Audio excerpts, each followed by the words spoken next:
সন্দেশখালী যাওয়ার পথে কংগ্রেসের প্রতিনিধি দলকে বাধা পুলিশের। হাওড়ায় আটকে দিল কংগ্রেসের প্রতিনিধি দলকে পুলিশ। হাওড়ায় সেই ছবি আপনাদের সামনে রেখেছি, যখন পুলিশের সঙ্গে ধস্তাধস্তি বাঁধে কংগ্রেসের প্রতিনিধি দল। অসুস্থ হয়ে পড়েন সৌম্য আইচ রায়, প্রদেশ কংগ্রেসের মুখপাত্র।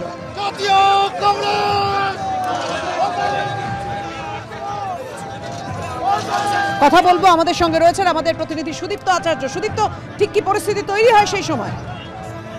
একদমই, আজকে দুপুরবেলায় গড়িয়া থেকে ঘটকপুকুর পর্যন্ত ভারত জোড়ো ন্যায়যাত্রার সমর্থনে কংগ্রেসের একটা বাইক মিছিল ছিল, এবং সেই বাইক মিছিল ঘটকপুকুরে আসার পর বাসন্তী হাইওয়ে ধরে তারা কিন্তু বাসন্তীর দিকে এগোতে থাকেন। এবং কংগ্রেস নেতা আশুতোষ চট্টোপাধ্যায় যেটা জানান সেটা হচ্ছে তারা সন্দেশখালীর গ্রামবাসীদের সঙ্গে কথা বলতে যাবেন, এবং ঘটকপুকুর বাজার থেকে কিছুটা এগোনোর পরেই হাড়োয়া থানা এলাকার ঘোষপুর এলাকায় পুলিশ ব্যারিকেড করে কিন্তু কংগ্রেসের মিছিলকে আটকে দেয়, এবং কংগ্রেসের কর্মী যারা ছিলেন তারা কিন্তু ওই ব্যারিকেড ভেঙে ঘটকপুকুর বাসন্তীর দিকে এগোতে থাকেন, এবং তারপর পুলিশের সঙ্গে ধস্তাধস্তি হয়। এবং এরপর কিন্তু আমরা দেখি যে কংগ্রেসের মুখপাত্র সৌম্য আইচ রায় তিনি অসুস্থ হয়ে পড়েন, তাকে কিন্তু নিয়ে যাওয়া হয়েছে স্থানীয় একটি হাসপাতালে।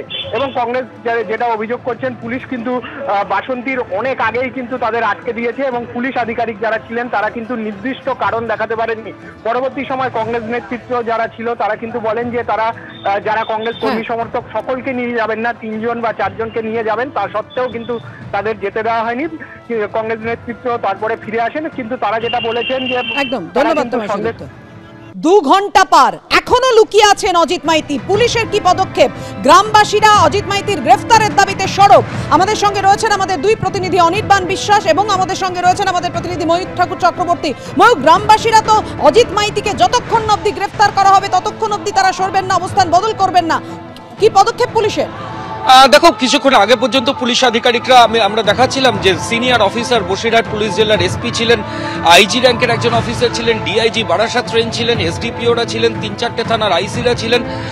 তারা ওই গ্রামের মধ্যে ছিলেন, এবং তারা যে ক্ষোভ ছিল সেটা কমানোর একটা চেষ্টা করছিলেন। কিন্তু কিছুক্ষণ আগে যে ছবি দেখা গেল, সিনিয়র পুলিশ অফিসিয়ালসরা ওখান থেকে সরে এসে এখন কাঠপোল বাজার চত্বরে রয়েছেন। আমি দীপ্তেন্দু চক্রবর্তী, আমাদের ক্যামেরা পার্সন দেখাবো।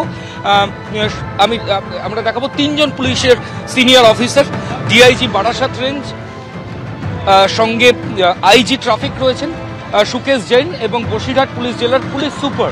তারা কিন্তু আপাতত নিজেদের মধ্যে যে মিটিং সেটা করছেন, এবং কিছুক্ষণের মধ্যে তারা সিদ্ধান্ত নেবেন যে কোনো স্পেসিফিক কমপ্লেন এই তৃণমূলের অঞ্চল সভাপতি যিনি ছিলেন অজিত মাইতি তার এগেনস্টে রয়েছে কিনা। সেই ইতিমধ্যেই সেটা খোঁজখবর নেওয়ার প্রক্রিয়া পুলিশের তরফ থেকে শুরু হয়েছে, এবং সেই কমপ্লেন যদি থাকে সেক্ষেত্রে আইনানুগ প্রক্রিয়া পুলিশ ব্যবস্থা নেবে। কিছুক্ষণ আগেই ডিআইজি বারাসাত রেঞ্জ যেমনটা জানাচ্ছিলেন যে ইতিমধ্যেই তারা এসপির সঙ্গে কথা বলছেন, এবং পুলিশ সুপারের কাছ থেকে তার প্রিভিয়াস কোনো ক্রিমিনাল হিস্ট্রি সেগুলো আছে কিনা, থাকলে তার বিরুদ্ধে কি পদক্ষেপ নেওয়া হয়েছিল সেগুলো জেনে তারা পরবর্তী ক্ষেত্রে সিদ্ধান্ত নেবেন। কাঠপোল বাজার চত্বরে পুলিশের শীর্ষকর্তারা নিজেদের মধ্যে মিটিং করছেন, এবং আমি আরেকটা ছবিও দেখাই যেটা গতকাল থেকে শুরু হয়েছে। বসিরহাট পুলিশ জেলার অভিযোগ গ্রহণ কেন্দ্র, এখানে কিন্তু ক্রমাগত অভিযোগ, এবং আমরা এখানে দাঁড়িয়ে যখন এই লাইভ টেলিকাস্ট করছি তখনও দেখছি একজন মহিলা একজন শিশুকে নিয়ে এসে কিন্তু কমপ্লেন লজ করছেন, তাদের যে স্পেসিফিক কমপ্লেন রয়েছে। ফলত গোটা জায়গায় কিন্তু একটা অশান্তির আবহ রয়েছে, অনেকের মধ্যে বিভিন্ন রকমের পদক্ষেপ নেয় পুলিশ। আমাদের সেদিকে নজর থাকবে, তুমি আমাদের সঙ্গে